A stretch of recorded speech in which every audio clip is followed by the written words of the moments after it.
What's going on, everyone? We've got the 10-year yield rising, which means the IWM is rising. We've got the 30-year yield falling, which means the NASDAQ is lagging. I've been diagnosing the market in a way where no one else has even been able to articulate. Okay, so in today's video, we're going to go over the stock market. We're going to go over the bonds, and we're going to go over the crypto market. Thank you so much for all of your likes, your comments, your subscribes. This has to be one of the best intros I've ever done. All right, so without further ado, let's start the video.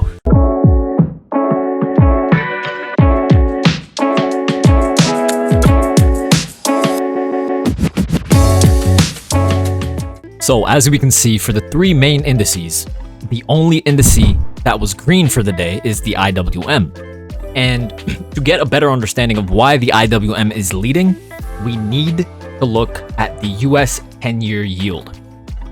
So currently we see the 10-year yield is breaking out of a bull flag formation, a beautiful reversal. And when the 10-year yield is leading and it's breaking out like this, it means that banks and the short-term outlook of the economy is very, very bullish, which is why the Russell 2000 is the leading index, because the banking sector looked so amazing today, okay? Purely based off of the US 10-year yield increasing. We've been monitoring the bonds all of this time because when the 10-year yield rises, the IWM rises. And when the 30-year yield, which is the longer-term outlook of the market, when the 30-year yield goes down, then the NASDAQ does not lift up as much. But because the 10-year yield was so strong, this puking, the 30-year yield puking and falling like this, should have caused a collapse in the NASDAQ. But because the 10-year yield showed so much strength, and because the IWM showed so much strength, it helped keep the rest of the indices afloat. All right, so let's go ahead and start an analysis on the IWM to begin with. All right, so currently I know that there's a lot of lines here, but just the most important things that happened today is that we closed above the 0.618% fib level and essentially crossed well above 786% fib level here. Now, generally when that happens, it means that, for example, a bear flag formation was being formed here on the IWM. But the fact that we closed above key levels of resistance, that basically invalidated this bearish formation, and we've broken up the upside. So that's what currently this move means, okay? And that is very, very bullish because you can see that the IWM is much stronger than the other two indices. And another thing to take into consideration is that the MACD on the IWM is now very overbought. But there's so much strength in the IWM that this overbought condition can grow and go even higher, okay? So this does not mean as much currently, okay? The other thing to take into consideration is that the RSI barely even moved up, but this was a very, very green move. So the fact that this happened is very, very bullish, okay? It shows that there's still tons of room to the upside. And if you look back here, the RSI was at 62.14. Currently, the RSI is at 57, okay? So we're on trajectory to break above these highs without crossing above the highs on the RSI, okay? So all of those things are extremely bullish on the IWM, not to mention that the 30-year yield is skyrocketing at the moment, okay? So all of those things are very, very bullish for the IWM. And of course, the IWM all throughout this time has just been chopping around in this giant bull flag formation here, okay? Earlier on in the year, the IWM was a very, very strong buy, right? But then, of course, most of the money went into the NASDAQ. But currently, the IWM has potential to start breaking new all-time highs, break above 240, and then potentially even touch 250, 255 before the end of the year. Okay, so this is a very, very bullish development for the stock market currently. And this, I mean, I can't even stress how important this move on the 10-year yield is currently for the equities market and the stock market in general. All right, so I guess in general right now, the IWM, I mean, this is just ridiculous strength. Essentially, we just need to see how it responds when it does turn red. If we can create a bull flag formation, retest levels of support, and then continue on higher. But aside from that, I mean, we have to key off of the US 10-year yield to see how much more strength there is in the IWM. But right now, it looks very, very bullish for the rest of the year. Of course, we've been monitoring the IWM since the bottom here, where we bought into calls. And I was saying that the IWM would be the most outperforming of the three indices. So I've said that multiple times, that the IWM was going to outperform the SPY and the NASDAQ. Okay, so that essentially happened. So now let's go ahead and take a look at the NASDAQ and the 30-year yield. So as we can see, the 30-year yield is clearly vomiting down. We can see levels of support breaking, and this is very, very bad for the NASDAQ, right? But it wasn't as terrible as I thought it would be, because the strength in the IWM kept the rest of the market from imploding on itself, essentially, right? So right now, people have a choice to make. Are they going to put their money in the NASDAQ and wait for the IWM to take a breather, and then their money in the NASDAQ would go up? Or are they going to invest in the IWM-related stocks, and then, you know, the NASDAQ would just slowly catch up? Okay, so investors and banks are given a choice to make currently, right? But in terms of us trading-wise, right, the NASDAQ did hold 370. It held this 36.2% fib level.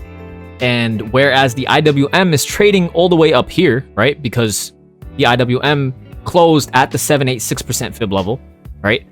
If you take that same concept, the NASDAQ is just only above the 38.2, and the 786% fib level is at 378. So that's currently, how much percent away is that? That is approximately 2% away. So the IWM is clearly outperforming the NASDAQ, and many people that are invested in the NASDAQ understand that, you know, there's so much more room to the upside, especially because IWM broke out of this bear flag. That is a good indication that the NASDAQ will also break out of this bear flag formation, and it will not fall down lower. So that is what a lot of people are thinking can be the case currently. The NASDAQ also barely broke, crossed above, right? So obviously this is not the most bearish setup for the MACD. The RSI is also pointed downward, but we are pointed green. So there's a lot of discrepancy and choppiness in terms of the technical analysis and the indicators on the NASDAQ because of the just disastrous weakness in the 30-year yield. So people invested in the NASDAQ right now are literally, they're not in the best moods, because if they had put their money in the IWM, they would have made so much more money, right? So I'm talking about banks and hedge funds. So currently, they know that there's tons of upside. So now it's just a matter of, will the NASDAQ maintain support?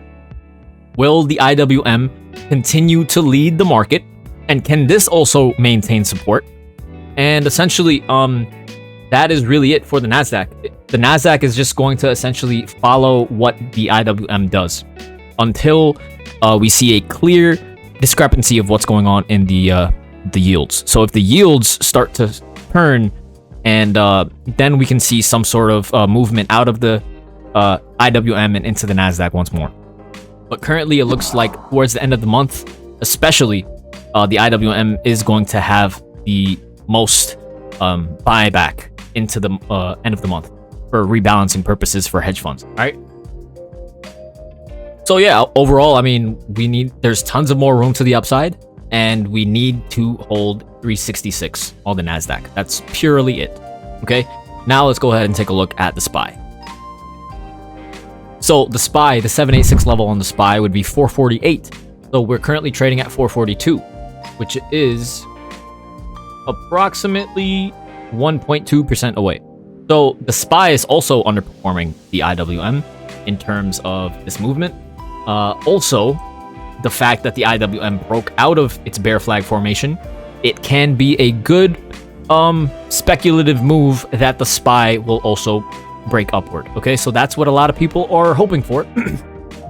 You can see that the SPY is overbought on a MACD, but failed to cross above the 618% fib level, which was very important for us to close on the IWM, right? So again, closing above this level would definitely make the invalidation of this bearish movement, this bearish pattern, it would be invalidated if we closed above this level.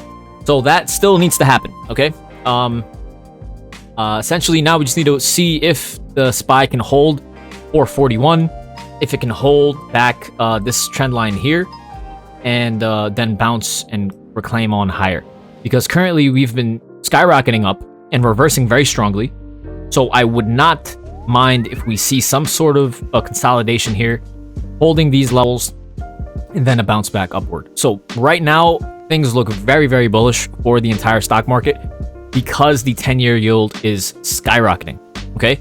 And as long as the IWM and the 10-year yield continue to show massive strength, then the SPY and the NASDAQ will end up, creating a strong move into the end of the year. And these new all-time highs are very, very possible for the entire market. Okay, so in terms of day-to-day analysis, that's really it for the overall stock market. Tons of more potential room to the upside for the SPY and the NASDAQ. We just need to see now if they're going to follow the IWM, similar to what Bitcoin and Ethereum do and their relationship. That's basically what's going to happen now with the three indices, okay? So it's going to be very fun monitoring that in the days to come. So there's the analysis on the stock market. Let's go ahead and take a look at the crypto market. So more China FUD, more negative news out of China. And obviously because the stock market and SPY and NASDAQ specifically did not do too well today, Bitcoin also showed a bit red. But overall, because the short-term outlook of the stock market is very bullish due to the 10-year yield skyrocketing, I do believe Bitcoin is going to have a very, very strong close into the end of the year. Okay, and if that is the case, all of these dips on Bitcoin are buying opportunity. So regardless of any negative news that's happening in China, etc., if the SPY and the IWM, NASDAQ, etc. start to make new all-time highs, and we still see like ridiculous strength out of the IWM, that means that the SPY and the NASDAQ will catch up.